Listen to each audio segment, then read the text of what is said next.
just kind of stepped on his foot. Probably incidental in my book. Daggy, play fake, down the field. Caught, touchdown! Bryce Ford-Wheaton. What's going on, family? Back on here with the Juke Man, and today we're going to be discussing whether the Giants found a gem after the draft. Who knows? He might be our next wide receiver one. We'll be talking about that, but before we dive in, man, subscribe down below. Roads OK is still active, man. Like the video, comment down below your thoughts on the video, and let's dive straight into it. So as you know, the Giants went into the draft knowing that we needed to add wide receivers. We needed to get Daniel Jones more weapons. We needed to add more versatility and more weaponry for this offense. And what did they go out and do?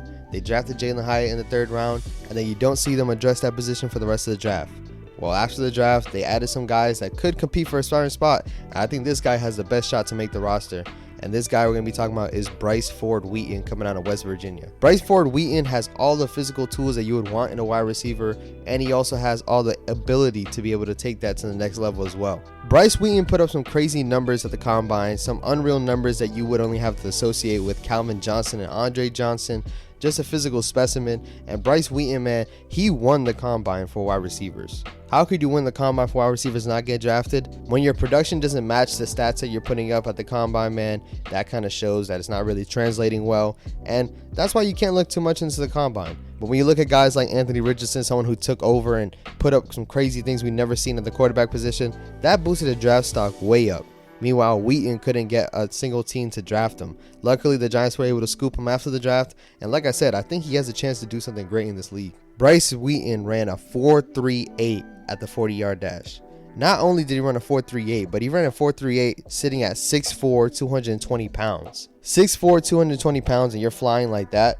I'll take a flyer you in the 7th round, 6th round, any day. Not only did he run that fast, but he also put up a 41-inch vertical, which puts him in the 99th percentile for wide receivers to be able to do such a thing. When you're looking at all these stats and you're looking at these different combine numbers he puts up, then you wonder, really, why didn't he even get drafted in the 7th round or a late round? Well, some of his biggest issues when he played in West Virginia was, 1, production. Last season, he was only putting up 62 receptions, 675 yards, 7 touchdowns, which is not bad. But when you think about the abilities that he has and you think about his skill set, he should be able to do a lot more than that. Now, I don't know about you guys, but I didn't watch too many West Virginia games, but I don't think their offense was super electric to begin with. I did see games where they were getting blown out. But also, Bryce Wheaton, man, when you look at what he's able to do, his route running is not perfect. You know, his route running is not perfect. He has inconsistent hands. He doesn't really catch the ball 100% of the time. Sometimes you see him revert to body catching, and when you try to catch it with your body, it's going to bounce off your pads and be out. But when you look at what Bryce Wheaton can bring to the table for the Giants, right? So the Giants last year, as you know, wide receiver was a desperate need. One thing that we needed to add was speed, because we had a bunch of guys that weren't super fast, weren't super quick.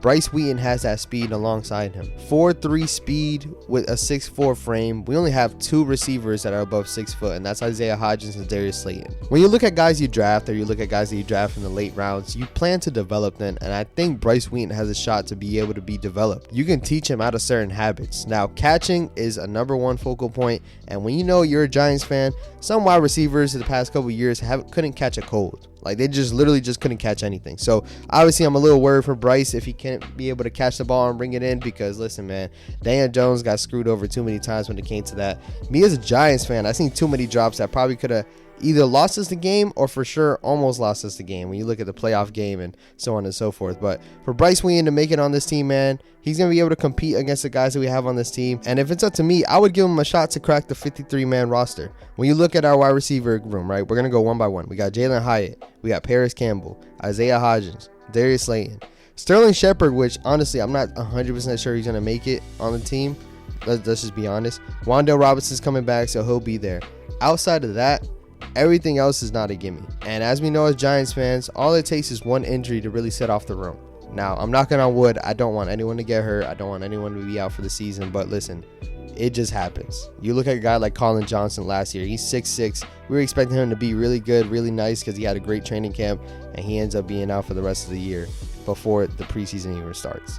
So sadly, sometimes those things take place. And honestly, that's all it takes for maybe one guy to step up and earn a spot. But when you turn on the tape for Bryce Wheaton, man, you can see that the ability is there. He has pull away speed.